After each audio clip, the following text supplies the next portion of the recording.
Namo tassa bhagavato arahato samma sambuddhassa. Namo tassa bhagavato arahato samma sambuddhassa. Namo tassa bhagavato arahato samma sambuddhassa. Buddhaṃ Dhammaṃ Sanghaṃ Namasami.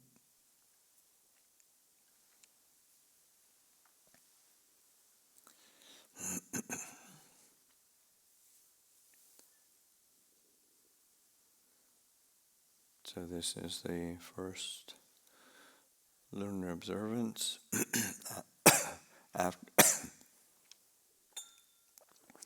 after the entering of the rains.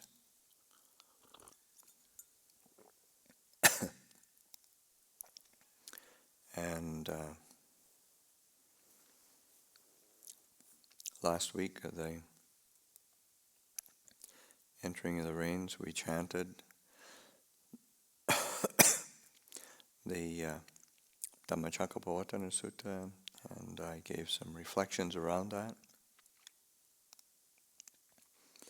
And this evening I want to continue because it's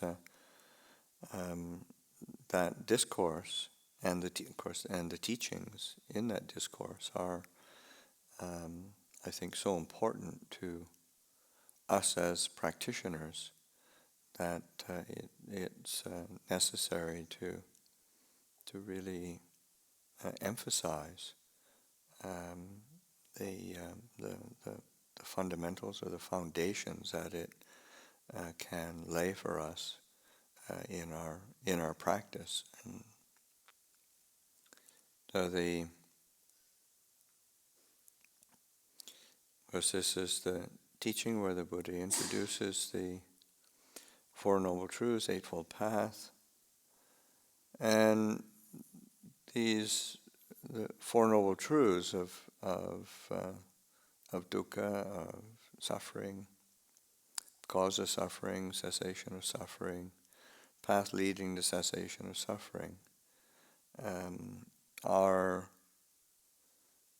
teachings which help us to look at our experience in a completely different way. The habit that we tend to look at things or how we experience the world around us is so often seen through the lens of me, of personality, of my experience, my joys, my sorrows, my happiness, my suffering, and it's so much about me, and that is, it's inevitable. That's how we're like biologically constructed, but that doesn't make it right or helpful. In fact, it sets up the scenario for ongoing dukkha, ongoing suffering. So to look at things from an experiential perspective, what is the quality of this experience? Because that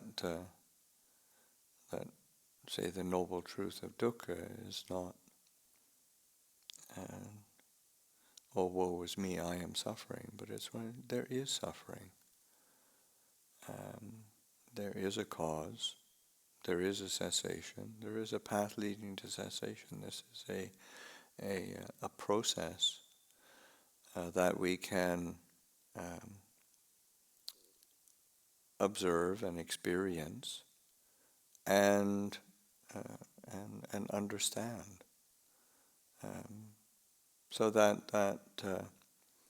gives us, and when we can understand it clearly, that gives us a way out.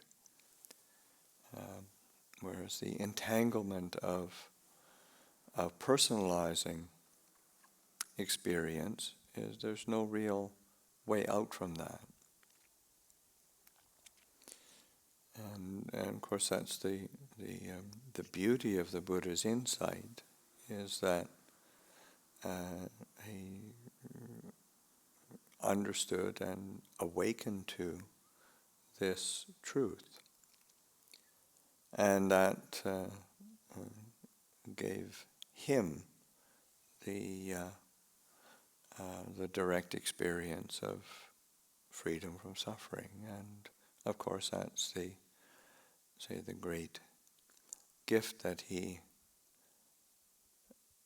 left the rest of us, is teaching in this way of practice that allows us to experience that for ourselves as well. And in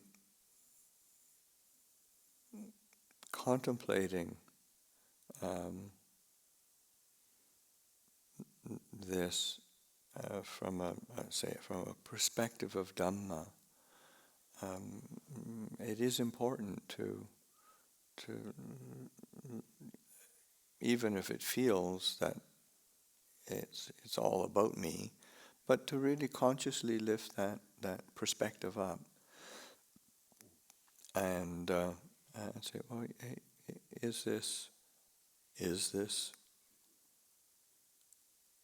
an experience of suffering?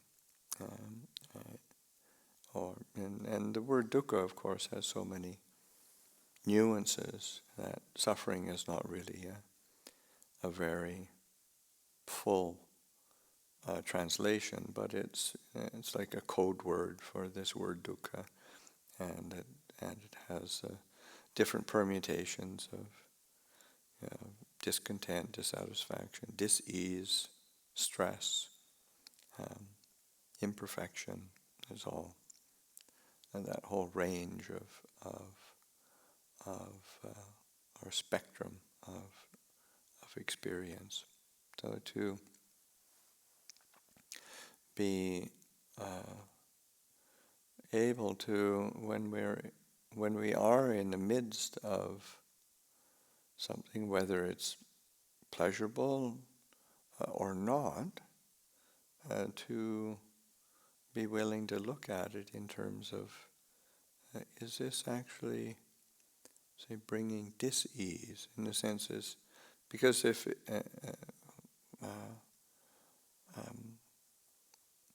it weren't, then we would be, say, completely peaceful. Or is there some sort of stress there? Is there some sort of agitation? Is there some sort of movement that is compulsive? Because that's usually what the heart is.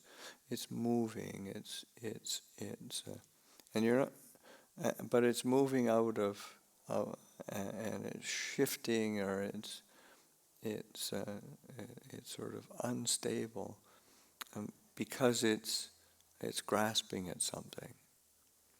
I mean, the mind is always going to move. It's its very nature, and but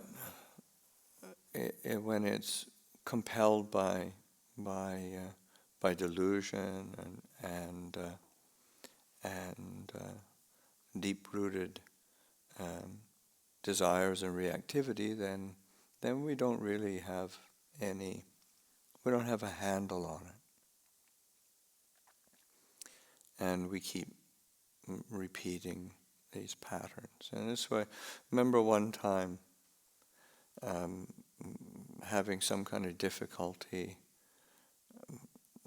which, this is when I was a younger monk, and I went to Ajahn. I was really, was feeling, kind of overwhelmed and feeling like me, was really kind of threatened, and also different nuances of just feeling maybe like guilt, fear, um, shame, all sort of bundle of whole bundle of dukkha, and in going to Ajahn Chan and explaining what it was feeling like, and and he listened to it, and he looked at me with this very compassionate um, gaze or look, and then he just said, "Is it dukkha?" And at the moment it was sort of like, of course it's dukkha. you know, but it was because it was me. But it took quite some time to really let it sink and say, no, he wasn't trying to just affirm or or even make fun of me, but it was a way of sort of saying, yeah, you can just look at this as an experience, as a phenomena that is of a conditioned nature and will has its particular causes. It can be understood and it can be let go of. Of course, at that moment, it wasn't apparent. But it says you practicing with Ajahn Chah over time is really seeing how much he used and how much he relied on that, and how much freedom that gave him, both for himself, but then also to be able to say encourage and support so many people, both as monastic communities and lay communities.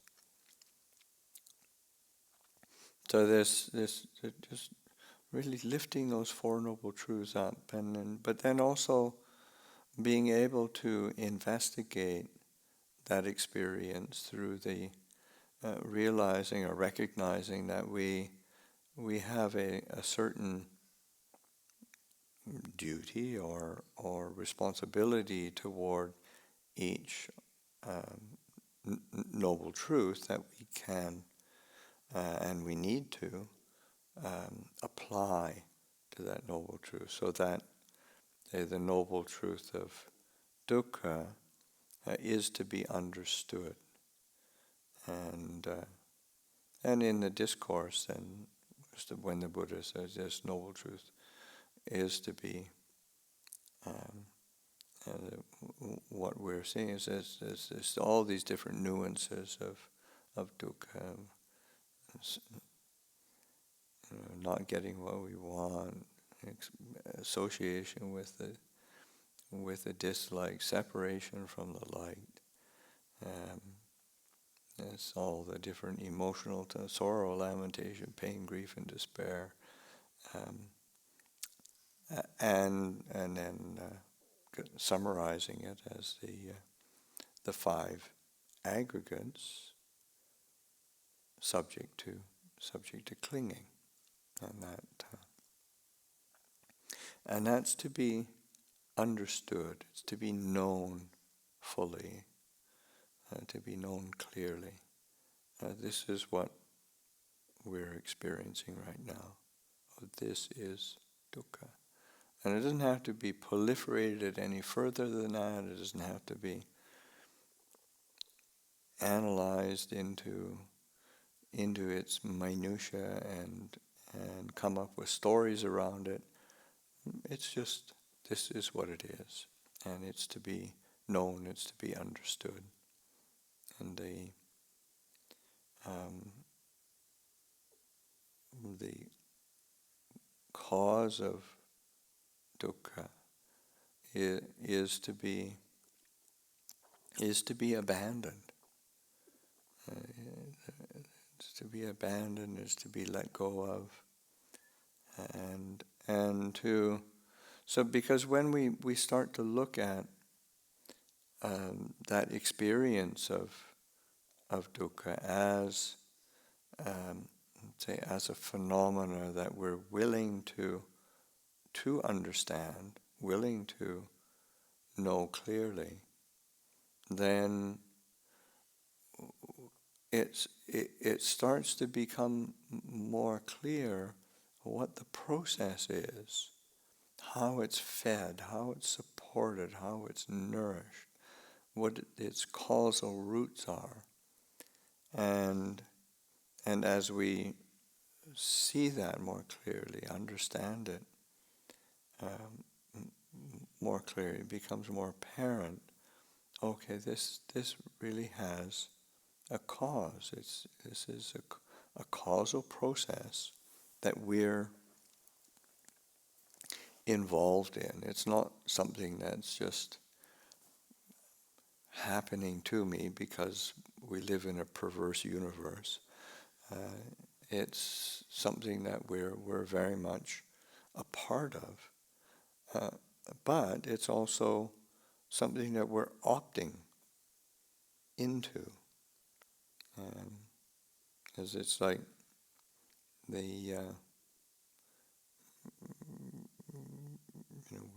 we're actually we're volunteering for our own suffering without knowing it, without recognizing it. But when we understand that there are, yes, this has a cause, and then we can abandon that, say, investment in the different forms of desire that bring about dukkha. And say in the discourse, the Dhammacakka Sutta, then is that sensual desire for existence, desire for being, and desire for non-being, non-existence. It's kama tanha, bhava tanha, vibhava tanha. Those are desire for sensual gratification, for a pleasurable feeling, a certain excitement, a kind of thrill of contact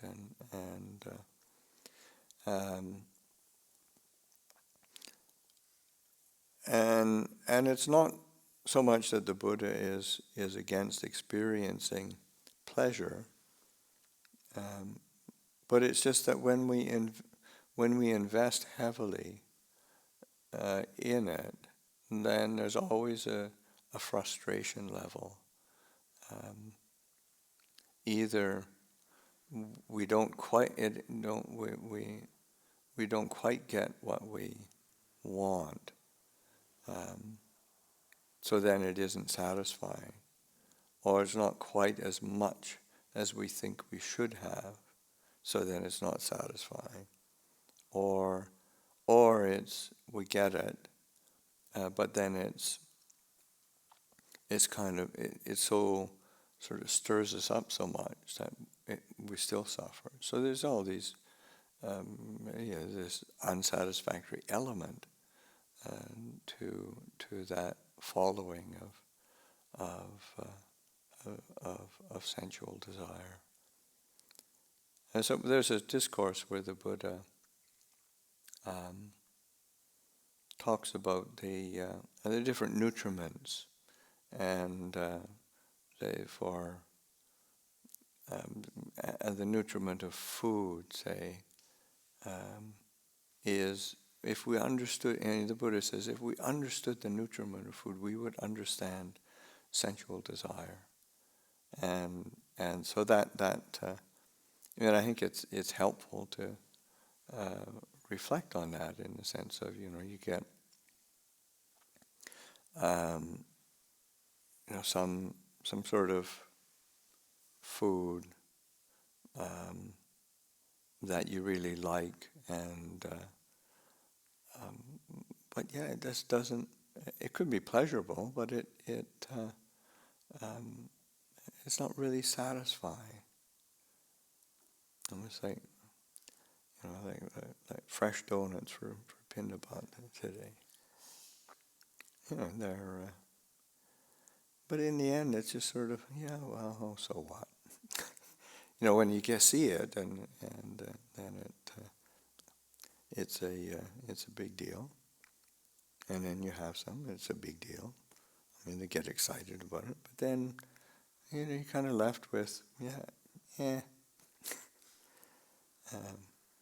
or you have something that you haven't had for a long time, and then you, like I can remember, it's like as a, I wasn't that young a monk because it was, remember, like I'm living in the northeast of Thailand, you never had Western food, and I think it must have been, it's probably one of my first visits to England, and then and of course go for a ceremony, and the and there was of course the lay people, or one particular lay person who had knowing that Ajahn Sumedho was American, and then she arranged for hamburgers for everybody, and there's a big pile of hamburgers. And, wow, hamburger! I haven't seen one for 10, 12 years. And then you have it. And it's, wow, why did I fantasize about this? It's just not satisfying.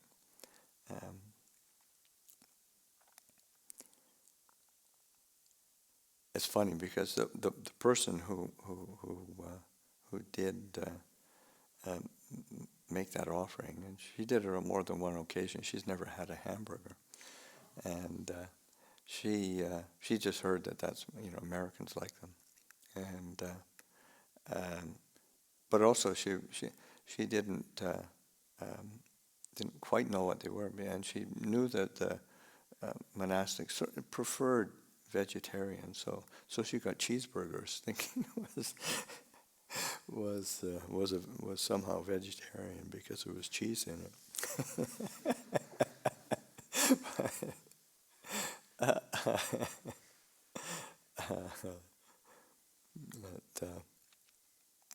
But anyway, it's easy to sort of see these patterns of desire, but in the end, we're never really fulfilled by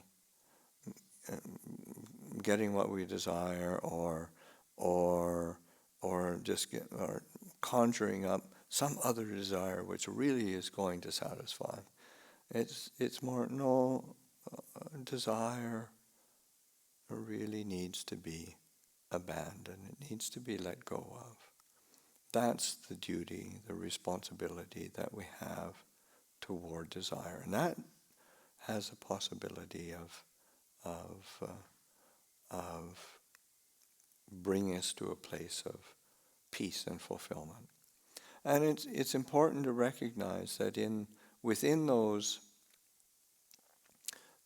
structures of desire that need to be abandoned, it's not just sensual desire, but it's also that desire for being, desire for non-being.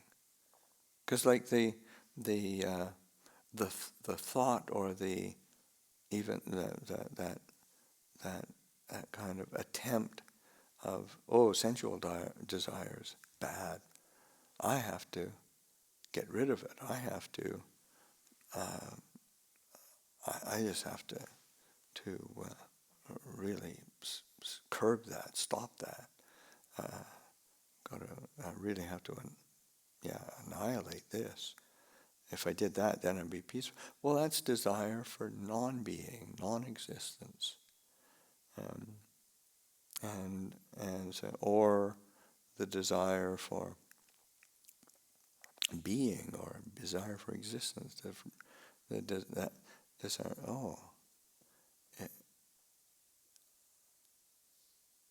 I need to practice really hard so I can become enlightened. I need to. If only I were. If only I were enlightened, then I'd be. So it's a desire for being, desire for existence in another form, something else, other than this present moment, this present experience. And so that's that movement of mind that's trying to get out of what it is right now and trying to get something else, either through becoming or through pushing away. And that whole process is to be abandoned. It's just that radical releasing. And finding that, when we do that, then we have an opportunity to experience some deep clarity and peace. So that, I remember there's a quote where Ajahn says, don't try to become an arahant. Don't try to be a bodhisattva. Don't try to be being anything. Being anybody is dukkha. That is suffering. Because we create an identity of some sort, even if it's the most idealized and desirable. If it's coming from that desire. So that just recognizing that movement of mind, movement of heart that's formulating desire for being, for non-being, or for some kind of gratification, stimulation. And it's just that knowing and seeing and letting go. These are and that's what requires. It requires patience and a heart that is really willing to be present, willing to be clear, willing to be simple. There's a simplicity in the knowing that we tend to overlook its importance or not quite trust it or not quite understand it, so that learning to pay attention to the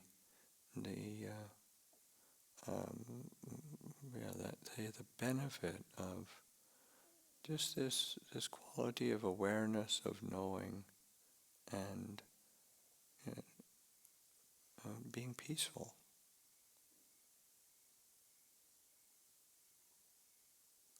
So then the cessation of dukkha, the duty, the responsibility that to toward that is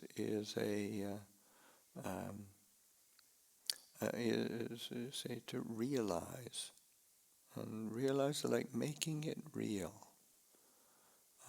to and that in the discourse the Buddha points to the say what we it's how we relinquish that desire process through a giving up, in the sense of being willing to give away, like giving up, giving away, releasing. Chako, patinisago, mutti, alalayo. So these are ways of, say, of releasing, of putting down, of letting go, of having a willingness to not cling and stick to that desire process. And it's not stopping it, annihilating it. It is not entangling oneself in it. And so then that experience of the ending or cessation of stress, of dis-ease, is immediately present, and it's easy to overlook that, or to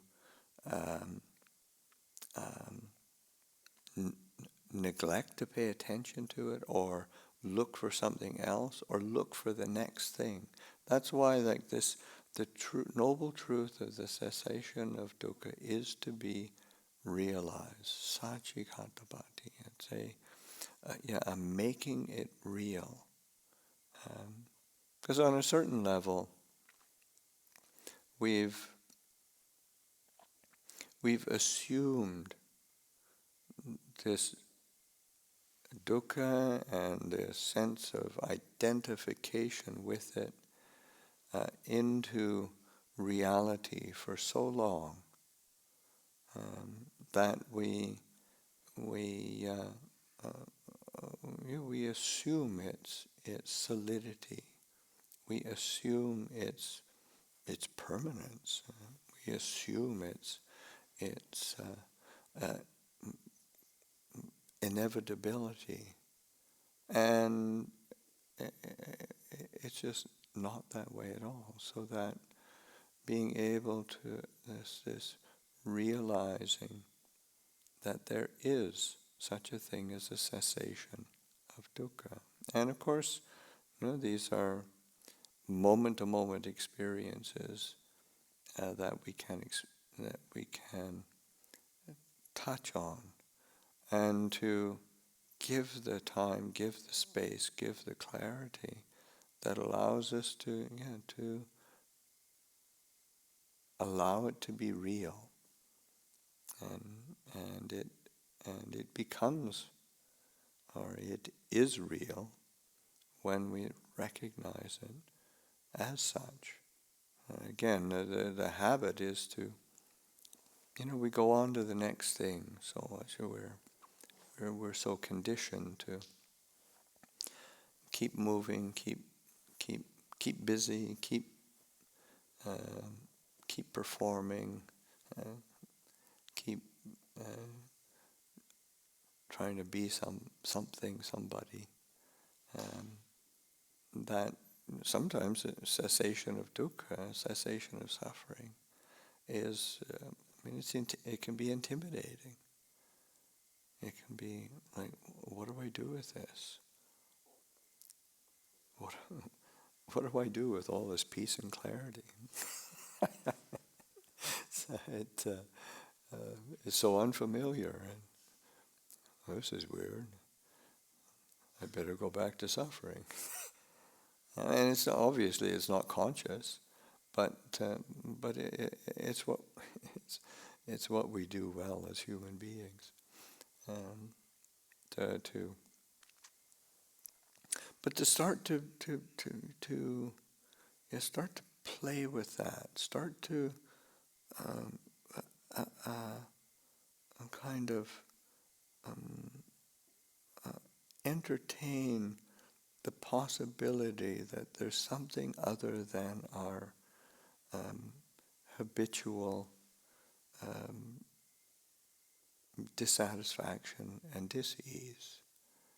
Is to, yeah, to kind of let that roll with the possibilities, and because oftentimes we don't even recognize it as a possibility. So it's like this realizing a cessation of dukkha, and in that sense of making it real, entertaining its possibility, entertaining its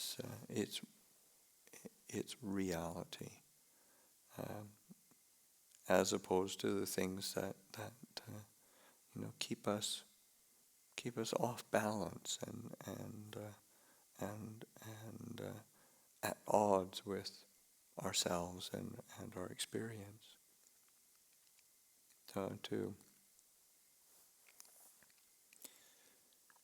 And the last noble truth is of the path leading to cessation of suffering, this Noble Eightfold Path that the Buddha says is to be developed, it is to be cultivated. It is of course, when we do the chanting in Pali, it's Bhaveta Bhatti. It is to bring it into being. It has the same root as they say, like Bhavatanha, Vibhavatanha, that Bhava. This is Bhaveta Bhatti. It's the verb of bringing it into being. So it's like cultivating, developing this path of practice, path of training, of sila, samadhi, panya, to bring it into being, cultivate it, develop it. And it isn't as if, say this, there is an Eightfold Path, and it isn't as if you start with, when it's recited, then it's right view, right intention, right speech, right action, right livelihood, right effort, right mindfulness, right concentration. But it isn't as if it's we cultivate it in some sort of linear way, or we've got to get right view down before we can even think of doing anything about right intention. It's you put the effort in at whatever point that it you pick it up anywhere, and that's where you cultivate it, and the other aspects of the path will be cultivated along with that at the same time. It's not a as they say, it's not a linear thing. And wherever we are interested, have the motivation to pick up training, then it starts to nurture and nourish the other aspects of the path, and we slowly learn and reap the fruits of that. I mean, there's that kind of cultivation is say in oftentimes in what we come across is the Eightfold Path, but there are discourses where the Buddha talks about a tenfold path, and that is, and because they say the same Eightfold Path in the same way, but then right knowledge and right liberation, and so that those are, there's say a reaping the fruits of the path that kind of naturally occurs when the path has some momentum.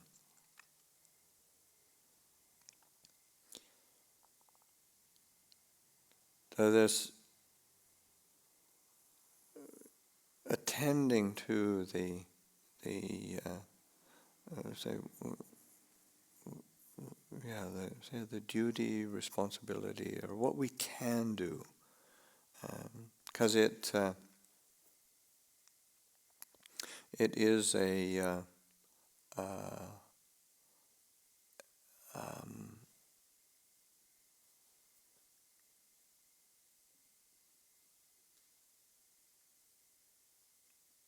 again this feeling of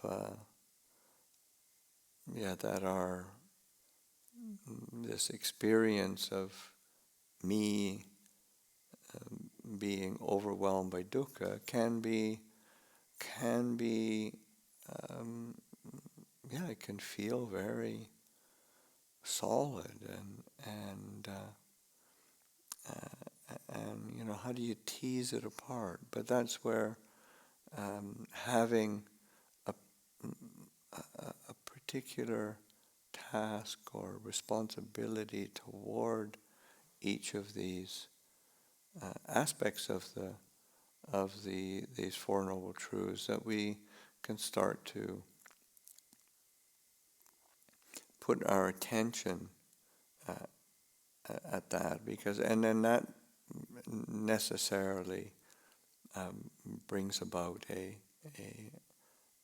experience of clarity and an alleviation of dukkha, an alleviation of that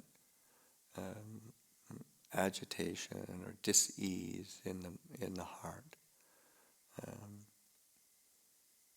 and also just a sense of applying the right or the appropriate response. It's like, because so often when we do feel some kind of discontent, dissatisfaction, dis-ease, we want to abandon that. We want to get rid of that. We want to release that. We want to let go of that. And that's fair enough. But until it's applying the wrong solution to the problem, so that willingness to be patient enough to know clearly, to understand this dukkha, so that we can really see more clearly what are those causal factors of desire, attachment, clinging that keep us repeating that process. And similarly with the being willing to be patient enough to do the practice, to invest our attention and energy into the practices of the Eightfold Path, that will facilitate that say, realization of cessation of suffering. And these are cause and conditions that causal process that has cause, and then it has an effect. It's like the cause is clinging, desire, and the effect is suffering. The cause is a practicing of and developing, cultivating of sila, samadhi, panya, and the effect that arises is the cessation of dukkha, cessation of suffering, and that those are these causal processes are to be learned from and understood and be attentive to, so that we really do give ourselves the opportunity to experience this freedom, peace, and when the heart is not stuck in dukkha. And that causal process is what comes to mind is how say Lupu Dun expresses. He's one of the senior disciples of Ajahn, and he expressed the Four Noble Truths in a very simple way, that getting a handle on that process of the what are the causes and what are the effects, and he formulates, rather than being, say, dukkha, cause of dukkha, cessation of dukkha, path leading to cessation of dukkha, as he puts it, say, the second noble truth, and the first noble truth, the fourth noble truth, and the third noble truth. So they say and he says the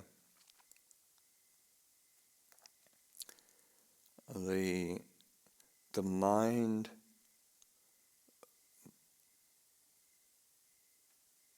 moving outside of itself, seeking objects of gratification, is the cause of dukkha. And he said, and the result of the mind moving outside of itself, seeking gratification, is the experience of dukkha. And the mind, seeing the mind, is the path leading to cessation of dukkha. And the result of the mind, seeing the mind, is cessation of dukkha. So it's very, again, of course, these truths and this practice can be talked about a lot, but it's important to try to simplify it so that there's not simplified in the sense of, really dumbing it down, but it's more like, how to get a handle on this so it's real for me, so that it's accessible. Because that's what the Buddha wants to do, is give us access to understanding and to liberation. And that's something that there's a very beautiful discourse where the Buddha is encouraging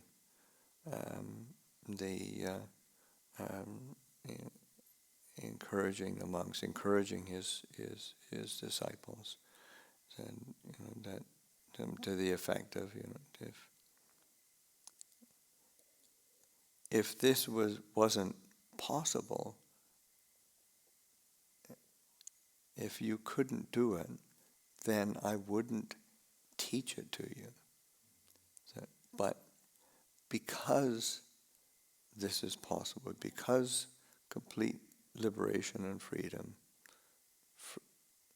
cessation of dukkha is possible, and you can do it, then I teach it to you. So, and then he said, yeah, do the practice. Put these teachings into practice and experience the fruits of it. So I'll offer that for reflection this evening.